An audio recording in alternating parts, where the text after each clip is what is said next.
नमस्कार, मैं पूजा। बिहार न्यूज में आपका स्वागत है। आज है 15 जनवरी, दिन गुरुवार। खबरों की ओर बढ़ने से पहले एक नजर आज की सुर्खियों पर। बीपीएससी एईडीओ परीक्षा की तिथियां हुई घोषित। 14 से 21 अप्रैल तक 3 चरणों में होगी परीक्षा। कुल 935 पदों पर होगी भर्ती। बिहार में युवाओं को मिलेगा निःशुल्क विदेशी भाषा का प्रशिक्षण। मुख्यमंत्री फेलोशिप योजना के तहत मिलेगी ये सुविधा। युवाओं का बढ़ेगा आत्मविश्वास। मुंबई में होगा बिहार भवन का निर्माण। सभी विभिन्न कार्यों के लिए स्थायी भवन होगा उपलब्ध। बिहार की प्रतिष्ठा में होगी बढ़ोतरी। अब घर बैठे करें फार्मर आईडी के लिए आवेदन। 21 जनवरी तक विशेष कैंप हो गया आयोजित।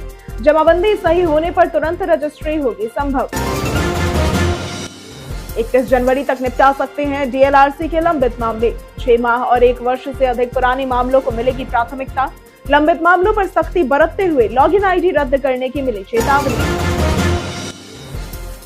ऑनलाइन पेमेंट पर रेलवे देगा 3% का डिस्काउंट। 14 जनवरी से 14 जुलाई 2026 तक वैध रहेगा ये ऑफर। रेल वन ऐप से सीधे बुक किए गए टिकटों पर होगा लागू। आज से होगी अंडर-19 वर्ल्ड कप की शुरुआत। भारत का पहला मुकाबला होगा अमेरिका के खिलाफ। दोपहर 1 बजे शुरू होगा ये मैच। चलिए अब बढ़ते हैं अब तक की 25 बड़ी खबरों की ओर विस्तार से।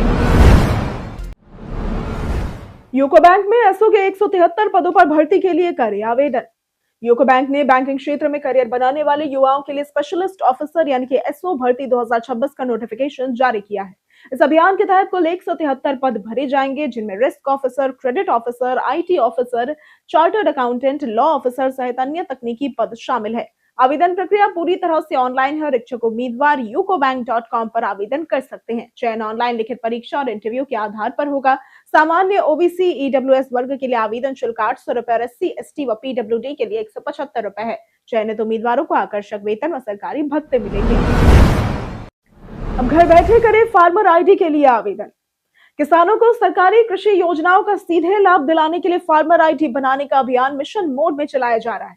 अब हर पंचायत में 21 जनवरी तक विशेष कैंप आयोजित होंगे और किसान ऑनलाइन भी bhfr.agristack.gov.in फार्मर रजिस्ट्री BH# पर रजिस्ट्रेशन कर सकते हैं। जमाबंदी सही होने पर सीएससी व वसुधा केंद्र पर तुरंत रजिस्ट्री संभव है। डीएम डॉक्टर त्यागराजन एसएम ने कहा कि फार्मर आईडी भविष्य की सभी कृषि व कल्याण योजनाओं का लाभ, समय पर सहायता और पारदर्शिता सुनिश्चित करती है। किसान हेल्पलाइन के लिए 1800-180-1551 कृषि व 1800-34562115 राजस्व पर भी मदद ले सकते हैं। मुंबई में होगा बिहार भवन का निर्माण। बिहार सरकार के मंत्रिमंडल सचिवालय विभाग ने 13 जनवरी 2026 को मुंबई में बिहार भवन के निर्माण के लिए 314.20 करोड़ की प्रशासनिक स्वीकृति दी है। ये परियोजना बिहार की पहचान को मुंबई में मजबूती देने और राज्य का प्रतिनिधित्व बढ़ाने के उद्देश्य से की जा रही है। बिहार भवन के निर्माण से राज्य के विभिन्न सांस्कृतिक, सामाजिक और आर्थिक कार्यक्रमों के आयोजन के लिए एक स्थायी स्थल उपलब्ध होगा। सरकार ने इस परियोजना को तेजी से शुरू करने और समयबद्ध पूरा करने के लिए आवश्यक कदम उठाने का निर्णय लिया है। ये कदम बिहार की प्रतिष्ठा को बढ़ाने में महत्वपूर्ण भूमिका निभाएगा। बीपीएससी एईडीओ परीक्षा की तिथियां हुई घोषित। बिहार लोक सेवा आयोग यानी कि बीपीएससी ने सहायक शिक्षा विकास पदाधिकारी यानी कि एईडीओ भर्ती परीक्षा की नई तिथियों की घोषणा कर दी है। यह परीक्षा अब 14 से 21 अप्रैल 2026 के बीच 3 चरणों में आयोजित होगी। पहले यह परीक्षा जनवरी 2026 में होनी थी, जिसे अपरिहार्य कारणों से स्थगित किया गया था। भर्ती के तहत कुल 935 पद भरे जाएंगे, जिनके लिए रिकॉर्ड 9.7 लाख आवेदन प्राप्त हुए हैं। चयन केवल लिखित परीक्षा के आधार पर होगा, इंटरव्यू नहीं होगा। परीक्षा ऑब्जेक्टिव टाइप होगी और नेगेटिव मार्किंग लागू रहेगी। वेतनमान स्तर 5 के तहत 29,200 रुपए प्रति माह होगा। बिहार में युवाओं को मिलेगा निःशुल्क विदेशी भाषा का प्रशिक्षण। बिहार सरकार मुख्यमंत्री नीतीश कुमार के नेतृत्व में युवाओं के सर्वांगीण विकास के लिए लगातार प्रयासरत है। हाल ही में कैबिनेट द्वारा मुख्यमंत्री फेलोशिप योजना शुरू कर युवाओं को नए रोजगार अवसर दिए गए हैं। इसके साथ ही युवा रोजगार एवं कौशल विकास विभाग के तहत बिहार कौशल विकास मिशन द्वारा निःशुल्क भाषा प्रशिक्षण की सुविधा भी दी जा रही है। इस योजना के अंतर्गत अंग्रेजी के अलावा जर्मन, कोरियन, अरबी, जापानी जैसी विदेशी भाषाएं सिखाई जा रही है। इससे युवाओं का आत्मविश्वास बढ़ेगा और उन्हें वैश्विक स्तर पर रोजगार के बेहतर अवसर मिलेंगे, जिससे वे आत्मनिर्भर बन सकेंगे। राज्य के जेल निगरानी प्रणाली को मिलेगा उन्नत सॉफ्टवेयर। बिहार सरकार ने राज्य के 53 जेलों में सुरक्षा और व्यवस्था मजबूत करने के लिए 9,073 नए सीसीटीवी कैमरे लगाने का निर्णय लिया है। 8 जेल काराओं में पहले से लगे कैमरों को उन्नत निगरानी प्रणाली से जोड़ा जाएगा ताकि समन्वित निगरानी सुनिश्चित हो सके। कैमरे प्रवेश द्वार, बैरक, गलियारे, मुलाकात स्थल और सुरक्षा चौकियों जैसे संवेदनशील स्थानों पर लगाए जाएंगे। आधुनिक सॉफ्टवेयर, फाइबर नेटवर्क, निगरानी कक्ष और प्रशिक्षित कर्मियों की व्यवस्था भी की जाएगी। योजना की कुल लागत 155.38 करोड़ रुपए है और इससे जेलों में सुरक्षा, अनुशासन और पारदर्शिता बढ़ेगी और आपात स्थितियों में त्वरित कार्रवाई संभव होगी। बिहार में आयुष स्वास्थ्य सेवाओं के नए कार्यक्रम हुए तैयार। बिहार की राज्य आयुष समिति ने स्वास्थ्य सेवाओं को मजबूत करने और आसानी से पहुंचाने के लिए राष्ट्रीय आयुष मिशन के अंतर्गत 5 विशेष कार्यक्रम तैयार किए हैं।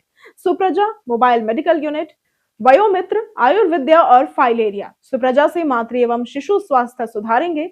वयोमित्र बुजुर्गों के लिए आयुष चिकित्सा प्रदान करेगा। दूर दराज के इलाकों में मोबाइल मेडिकल यूनिट स्वास्थ्य सेवाएं पहुंचाएंगी। आयुर्विद्या कार्यक्रम स्कूलों में योग और स्वास्थ्य जीवन शैली की शिक्षा देगा। वहीं फाइलेरिया कार्यक्रम संक्रामक रोगों की रोकथाम करेगा। इन सभी योजनाओं का उद्देश्य हर नागरिक को उनके क्षेत्र में सस्ता, गुणवत्तापूर्ण और भरोसेमंद इलाज उपलब्ध कराना है।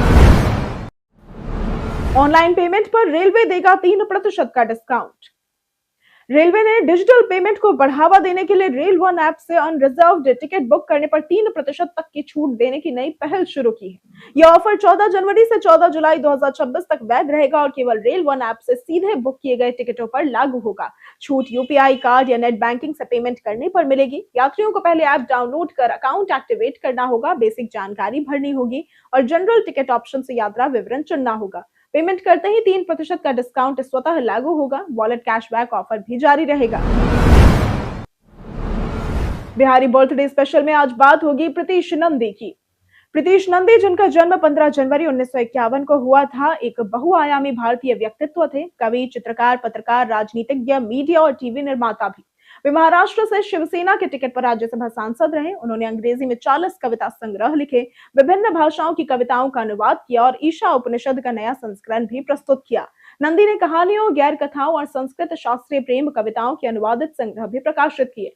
वे टाइम्स ऑफ इंडिया ग्रुप के प्रकाशन निदेशक और कई प्रमुख पत्रिकाओं के संपादक भी रहे। उन्होंने प्रीतिशा नंदी कम्युनिकेशंस की स्थापना की और मेनका गांधी के साथ भारत के पहले पशु अधिकार एनजीओ पीपल फॉर एनिमल्स की भी स्थापना की। 31 जनवरी तक निपटा सकते हैं डीएलआरसी के लंबित मामले। बिहार के वाहन चालकों के लिए परिवहन विभाग ने बड़ी राहत दी है। ड्राइविंग लाइसेंस यानी कि डीएल और वाहन पंजीकरण यानी कि आरसी से जुड़े सभी लंबित मामलों के निपटारे के लिए 31 जनवरी 2026 तक की समय सीमा तय की गई है। राज्य परिवहन आयुक्त आरिफ महसन ने सभी जिलों को निर्देश दिया कि 6 माह और 1 वर्ष से अधिक पुराने मामलों को प्राथमिकता से निपटाया जाए। डीलर स्तर पर लंबित मामलों पर सख्ती बरतते हुए लॉगिन आईडी रद्द करने की चेतावनी दी गई है। इसके साथ ही हेलमेट, सीट बेल्ट पर जीरो टॉलरेंस, रोजाना चेकिंग और सड़क सुरक्षा के तहत कर्व व ब्लाइंड स्पॉट पर मिरर व साइनेज लगाने के निर्देश भी दिए गए। पटना आरपीओ ने तय समय से पहले लक्ष्य किया पूरा। क्षेत्रीय पासपोर्ट कार्यालय यानी कि आरपीओ पटना ने 2026 में पुलिस जांच 10 दिनों से कम समय में पूरी करने का लक्ष्य रखा, जिसे बिहार पुलिस ने पहले ही हासिल कर लिया। दिसंबर 2025 में औसतन 9 दिनों में रिपोर्ट पासपोर्ट कार्यालय को भेजी गई। 95% रिपोर्ट 15 दिन में पूरी हुई। एम पासपोर्ट ऐप के प्रभावी उपयोग से जांच तेजी से हो रही है। कैमूर, खगड़िया, शिवहर, बेगूसराय और अन्य जिलों ने 4 से 8 दिन में रिपोर्ट पूरी की, जबकि सिवान में सबसे अधिक 13 दिन लगे। राज्य का औसत 9 दिन रहा। आरपीओ ने इसे पुलिस की मेहनत और बेहतर समन्वय का परिणाम बताया। रक्सौल हवाई अड्डे का नक्शा हुआ जारी। बिहार के रक्सौल हवाई अड्डे को लेकर बड़ा अपडेट सामने आया है। सरकार ने 139 एकड़ जमीन अधिग्रहण की प्रक्रिया शुरू की है, जो अब अंतिम चरण में है। नागर विमानन मंत्रालय के प्रधान सचिव डॉक्टर नीलेश देवड़े ने एयरपोर्ट की पूरी प्लानिंग का नक्शा साझा किया है। जमीन अधिग्रहण पूरा होने के बाद रनवे 2360 मीटर लंबा होगा, जिससे एयरबस 320 और बोइंग 737 जैसे बड़े विमान उतर सकेंगे। रनवे विस्तार, नया टर्मिनल, एटीसी टावर और अन्य ढांचों का निर्माण प्रस्तावित है। हालांकि मुआवजे की दर को लेकर किसानों के विरोध से प्रक्रिया में पेंच फंसा हुआ है। राजनीति 2 के रिलीज पर निर्देशक ने की पुष्टि। फिल्म राजनीति के 15 साल पूरे होने पर निर्देशक प्रकाश ने पुष्टि की कि राजनीति 2 पर काम चल रहा है। उन्होंने कहा कि फिल्म की यात्रा हमेशा चलती रहती है और सीक्वल की योजना पुरानी है। हालांकि अभी कास्टिंग और शूटिंग तय नहीं हुई है। पहली फिल्म के प्री प्रोडक्शन में 8,000 अभिनेताओं को शामिल करना चुनौतीपूर्ण था, लेकिन सभी सितारे स्क्रिप्ट से प्रभावित होकर शामिल हुए। फिल्म का साउंड ट्रैक हिट रहा, जिसमें आदेश श्रीवास्तव, प्रीतम, शांतनु मोइत्रा और वेन शार्प का योगदान था। खासतौर पर गाने मोरा पिया मुझसे बोलत नाही और भीगी सी दर्शकों को बहुत पसंद आए। पंचायती राज विभाग को मिला स्कॉच सम्मान। बिहार सरकार के पंचायती राज विभाग को जल संरक्षण और पर्यावरण प्रबंधन में योगदान के लिए राष्ट्रीय स्कॉच ऑर्डर ऑफ मेरिट सम्मान मिला है। मुख्यमंत्री के जल जीवन हरियाली अभियान के तहत राज्य में 25,579 सार्वजनिक कुएं जीर्णोद्धार किए गए और 19,033 सोख्ता पिट्स बनाए गए, जिससे भूजल स्तर सुधार और सामाजिक सांस्कृतिक जुड़ाव भी बढ़ा। ई ग्राम स्वराज पोर्टल से निगरानी सुनिश्चित की जा रही है। भविष्य में पंचायत भवनों में छत वर्षा, जल संचयन और प्रत्येक वार्ड में 5 वृक्ष लगाने की योजनाएं हैं। मंत्री दीपक प्रकाश ने इस पूरे बिहार के लिए गौरवपूर्ण बताया और निरंतर नवाचार की प्रतिबद्धता जताई। बिहार के 8 जिलों में ठंड को लेकर येलो अलर्ट हुआ जारी। बिहार में ठंड और घने कोहरे का असर लगातार बना हुआ है। सुबह से शाम कड़ाके की ठंड और कई इलाकों में कम विजिबिलिटी की समस्या देखी जा रही है। हालांकि दोपहर की धूप से थोड़ी राहत मिल रही है, लेकिन मौसम विभाग ने पूर्वी व पश्चिमी चंपारण, सीतामढ़ी, शिवहर, मधुबनी, सुपौल, अररिया और किशनगंज में 48 घंटे का येलो अलर्ट जारी किया है। अगले 2 से 3 दिनों तक मौसम में बड़ा बदलाव नहीं होगा। 18 जनवरी के आसपास पश्चिमी विक्षोभ से हल्की बारिश और 20 जनवरी के बाद ठंड बढ़ने की संभावना जताई गई है। बिहार में भारी मात्रा में अवैध विदेशी शराब हुई बरामद। मद्य निषेध एवं राज्य स्वापक नियंत्रण ब्यूरो बिहार के विशेष अभियान दल को गुप्त सूचना मिली कि बाहरी राज्य से बिहार में अवैध रूप से विदेशी शराब लाई जा रही है। सूचना के आधार पर सोनपुर थाना, जिला सारण के सहयोग से त्वरित कार्रवाई की गई। ये कार्रवाई एक 10 चक्का ट्रक से लगभग 5,432.925 लीटर विदेशी शराब बरामद कर की गई। इस कार्रवाई में मौके से 2 अभियुक्तों को गिरफ्तार किया गया। यह अभियान राज्य में अवैध शराब तस्करी रोकने और कानून के प्रभावी प्रवर्तन के प्रयास के तहत सफलतापूर्वक संपन्न हुआ। जाने फोल्डेबल फोन के फायदे और नुकसान। 2026 में फोल्डेबल स्मार्टफोन अब प्रैक्टिकल और मजबूत हो गए हैं। सैमसंग, हुआई और मोटोरोला ने उन्हें हल्का, टिकाऊ और पानी धूल प्रतिरोधी बनाया है। नई जनरेशन में क्रीज कम और हिंज स्मूथ है। सॉफ्टवेयर बड़ी स्क्रीन के लिए ऑप्टिमाइज्ड है और डबल फोल्डेबल मॉडल भी लॉन्च हुए हैं। फायदे में बड़ी स्क्रीन पर मल्टीटास्किंग, गेमिंग, वीडियो और ऑफिस काम आसान होना, प्रीमियम डिजाइन और बेहतर बैटरी शामिल है। तो वहीं नुकसान में ज्यादा कीमत, नाजुक स्क्रीन, हिंज और कुछ एप्स का ऑप्टिमाइजेशन ना होना है। टेक लवर्स को और मल्टीटास्कर्स के लिए सही है, जबकि बजट और मजबूती चाहने वालों के लिए नॉर्मल स्मार्टफोन बेहतर है। कॉम्फर्ट से बिहार के किसानों को हो रहा आर्थिक लाभ। Bihar state milk cooperative federation limited यानी कि कॉम्फेड अपने ब्रांड सुधा के माध्यम से दूध और डेयरी उत्पाद बेचकर बिहार के किसानों को प्रतिवर्ष 3,000 करोड़ रुपए की कमाई दिला रहा है। कॉम्फेड प्रतिदिन 30 लाख लीटर दूध एकत्र करता है और 14,000 लोगों को प्रत्यक्ष तथा 7 लाख लोगों को अप्रत्यक्ष रोजगार देता है। अगले 5 वर्षों में ये संख्या बढ़ाकर क्रमशः 24,000 और 21 लाख करने का लक्ष्य है। वार्षिक कारोबार 6,226 करोड़ रुपए से 10,000 करोड़ तक बढ़ाने का लक्ष्य रखा गया है। सुधा के उत्पाद अमेरिका, दुबई, वियतनाम और दक्षिण अफ्रीका समेत अंतरराष्ट्रीय बाजार में भी पहुंच रहे हैं।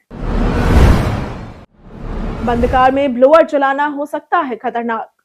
आजकल पर्सनल कार रोजमर्रा की जरूरत बन चुकी है और सर्दियों में ब्लोअर का इस्तेमाल आम बात है, लेकिन बंद कार में लंबे समय तक ब्लोअर चलाना गंभीर खतरा पैदा कर सकता है। इससे ऑक्सीजन कम होती है और कार्बन डाइऑक्साइड बढ़ती है, जिससे घुटन, चक्कर, आंखों में जलन और उलझन जैसी समस्याएं हो सकती है। बच्चों के लिए यह खतरा और भी अधिक है, इसलिए कार के अंदर ब्लोअर चलाते समय सभी शीशे थोड़े खुले रखें, वेंटिलेशन बनाए रखें, लंबे समय तक बंद कार में न बैठे और बच्चों को अकेला बिल्कुल न छोड़े ताकि सुरक्षा बनी रहे। तेज प्रताप ने लालू यादव से आशीर्वाद मिलने की कही बात। बीते दिन तेज प्रताप यादव ने दहीचूड़ा भोज में आरजेडी सुप्रीमो लालू प्रसाद सहित बिहार के राज्यपाल आरिफ मोहम्मद खान भी शामिल हुए। तेज प्रताप ने मीडिया से कहा कि पिता और बड़े बुजुर्गों का आशीर्वाद मिला है, जिससे कुछ नया कार्य शुरू करने का उत्साह बढ़ा है। भोज में प्रभुनाथ यादव ने कहा कि परिवार एक है, कोई दूरी नहीं है और तेज प्रताप को आशीर्वाद मिला है। कई तस्वीरों में ये देखा गया कि तेज प्रताप अपने पिता लालू प्रसाद के साथ एक ही सोफे पर बैठे नजर आए थे। यह आयोजन पारिवारिक और राजनीतिक समन्वय का प्रतीक माना जा रहा है। आज से होगी अंडर-19 वर्ल्ड कप की शुरुआत। 15 जनवरी यानी कि आज से अंडर-19 वर्ल्ड कप की शुरुआत जिम्बाब्वे और नामीबिया में हो रही है। भारत अपना पहला मुकाबला अमेरिका के खिलाफ खेलेगा। भारतीय फैंस को टीम से बड़ी उम्मीदें हैं, खासकर 14 वर्षीय वैभव सूर्यवंशी पर। जिन्होंने हालिया मैचों में शानदार प्रदर्शन किया है। कप्तान आयुष मात्रे और दीपेश देवेंद्रन भी अहम भूमिका निभा सकते हैं। भारत बनाम अमेरिका मैच भारतीय समय अनुसार दोपहर 1 बजे शुरू होगा। टॉस 12:30 बजे से होगा। मुकाबले का लाइव प्रसारण स्टार स्पोर्ट्स नेटवर्क पर और मोबाइल पर जियो हॉटस्टार ऐप पर देखा जा सकेगा। कई कारणों से दर्ज है भारत के इतिहास में आज की तारीख। 2008 में आज ही के दिन सरकारी क्षेत्र की company gas authority of India limited यानी कि गेल के बोर्ड ने महाराष्ट्र के दाभोल से बेंगलुरु तक गैस पाइपलाइन बिछाने के प्रोजेक्ट को मंजूरी दी थी। 1965 में भारतीय खाद्य निगम की स्थापना हुई थी। 1926 में खाशाबा जाधव का जन्म हुआ था। ये भारत के ऐसे पहले कुश्ती खिलाड़ी थे जिन्होंने हेलसिंकी ओलंपिक में कांस्य पदक जीता था। 2012 में हुमायूं व्यारावाला का निधन हुआ था। ये भारत की प्रथम महिला फोटो पत्रकार थी। और आज ही के दिन थल सेना दिवस भी मनाया जाता है। स्मार्टफोन के सोर्स कोड साझा करने का दावा निकला झूठा। हाल ही में एक समाचार रिपोर्ट में यह दावा किया गया कि भारत स्मार्टफोन निर्माताओं को सुरक्षा सुधार के तहत अपना सोर्स कोड साझा करने के लिए मजबूर कर रहा है।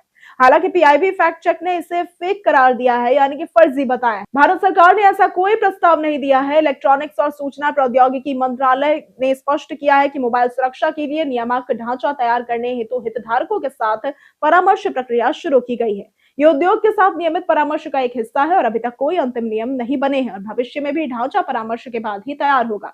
हमेशा आधिकारिक स्रोतों की ही पुष्टि करें। सोने चांदी की कीमतों में आया रिकॉर्ड उछाल। पटना के ज्वेलरी बाजार में बीते दिन सोने और चांदी की कीमतों में उछाल देखा गया। 24 कैरेट सोना 1,41,800 रुपए प्रति 10 ग्राम तक पहुंच गया, तो वहीं जीएसटी सहित 1,46,054 रुपए तक पहुंचा। 22 कैरेट और 18 कैरेट सोने के दाम क्रमशः 1,31,500 और 1,07,900 रुपए है। चांदी की कीमत 2,63,300 रुपए प्रति किलो तक हो गई। जीएसटी के साथ 2,71,199 रुपए तक रही। पुराने आभूषणों का एक्सचेंज रेट 22 कैरेट सोना 1,28,500 रुपए, 18 कैरेट सोना 1,04,900 रुपए, चांदी हॉलमार्क 250 रुपए प्रति ग्राम, बिना हॉलमार्क के 212 रुपए प्रति ग्राम तक रहा। तेजी निवेशकों के लिए लाभदायक, खरीदारों के लिए महंगी साबित हो रही है। आधुनिक गन्ना उत्पादन के लिए अधिकारियों को मिला विशेष प्रशिक्षण। बिहार सरकार ने गन्ना उत्पादन को आधुनिक और लाभकारी बनाने के लिए अधिकारियों और चीनी मिल कर्मचारियों के लिए 5 दिवसीय विशेष प्रशिक्षण आयोजित किया, जो भारतीय गन्ना अनुसंधान संस्थान लखनऊ में हुआ। कार्यक्रम में गन्ना उत्पादन, फसल प्रबंधन, मृदा स्वास्थ्य, रैटून प्रबंधन, रोग एवं कीट नियंत्रण और जैविक खेती जैसे आधुनिक तकनीकों पर जानकारी दी गई। प्रतिभागियों को कृषि यंत्रों और गुड़ इकाई का प्रत्यक्ष प्रदर्शन भी दिखाया गया। केवीके और बजाज चीनी मिल का शैक्षणिक भ्रमण कर उन्नत किस्मों और प्रसंस्करण प्रक्रिया से अवगत कराया गया। प्रशिक्षण से अधिकारियों ने किसानों की आय बढ़ाने में मदद करने की तैयारी की। हम प्रतिदिन आपसे 5 ऐसे जरूरी सवाल और उसके जवाब बताएंगे जो कि बीपीएससी, बिहार पुलिस, दारोगा समेत एसएससी जैसे अन्य प्रतियोगी परीक्षाओं में काम आएंगे। सवाल इतिहास, बिहार स्पेशल, विज्ञान, करंट अफेयर्स और भूगोल से रहेंगे। पूछे गए 5 सवालों में आपने कितना सही उत्तर दिया, ये हमें कमेंट करके जरूर बताएं। हमारा पहला सवाल है, हाल ही में किस राज्य सरकार ने नवी मुंबई इंटरनेशनल एयरपोर्ट का नाम बदलकर नाम डीबी पाटिल के नाम पर रखने की घोषणा की है? ए बिहार, बी मध्य प्रदेश, सी तमिलनाडु या फिर डी महाराष्ट्र? इसका सही जवाब है डी महाराष्ट्र। हमारा दूसरा सवाल है, इनमें से किस देश में कॉमनवेल्थ के स्पीकर्स और प्रिसाइडिंग ऑफिसर्स के 28वें सम्मेलन का आयोजन किया जाएगा? A Bharat, B New Zealand, C America या फिर डी सिंगापुर? इसका सही जवाब है ए भारत। हमारा तीसरा सवाल है, किसके शासनकाल में बौद्ध धर्म महायान और हीनयान में विभाजित हुआ था? ए अशोक, बी चंद्रगुप्त मौर्य, सी कनिष्क या फिर डी बिंबिसार? इसका सही जवाब है सी कनिष्क। हमारा चौथा सवाल है, इनमें से कौन पंचायती राज व्यवस्था का निचला स्तर है? ए जिला परिषद, बी पंचायत समिति, सी ग्राम सहकारी समिति या फिर डी ग्राम पंचायत? इसका सही जवाब है डी ग्राम पंचायत। हमारा पांचवा सवाल है, मौर्य साम्राज्य की कलाकृतियों में मुख्य रूप से किस प्रकार की सामग्री का प्रयोग किया जाता था? ए धातु, बी लकड़ी, सी पत्थर या फिर डी रेशा? इसका सही जवाब है सी पत्थर। बीते दिन हमारे द्वारा पूछे गए सवाल का जवाब आप लोगों में से बहुत लोगों ने हमारे कमेंट सेक्शन में लिख कर दिया है। जिन्होंने हमारे द्वारा पूछे गए सवाल का जवाब दिया है उनके नाम है ममता कुमारी, सूरज राय, रणधीर कुमार, सुकुमार शंकर, विजेश कुमार, पवन कुमार, रामलाल यादव, सविता कुमारी, राजेश मांझी, शिवम जायसवाल, मुरली पासवान, कृष्णा प्रसाद, खुशी शर्मा, पुरुषोत्तम कुमार, अमर ठाकुर, राजीव कुमार, दयानंद सिंह, राजकुमार यादव, चंदन कुमार, विकास कुमार, प्रदीप पंडित, नौशाद रजा, कुश कुमार, पुनीता वर्मा, शिव शक्ति, वरुण पटेल, अनवर करीम खान, अनुराधा कुमारी, शिवम राज, दिनेश सिंह, संजय कुमार, अभिजीत कुमार, प्रियंका कुमारी, अशोक कुमार, अतीक खान, बबलू कुमार और विनोद कुमार। इसी के साथ बढ़ते हैं आज के सवाल की ओर। आज का सवाल है, क्या सब्सिडी वाकई जरूरतमंदों तक पहुंचती है? आप अपना जवाब हमें हमारे कमेंट सेक्शन में लिखकर जरूर बताएं। आज के लिए सिर्फ इतना ही। बिहार की तमाम खबरों के साथ बने रहने के लिए देखते रहें बिहारी न्यूज, और साथ ही अगर आप यूट्यूब चैनल पर देख रहे हैं तो चैनल को सब्सक्राइब करें, और अगर आप फेसबुक पेज पर देख रहे हैं तो लाइक और फॉलो जरूर करें।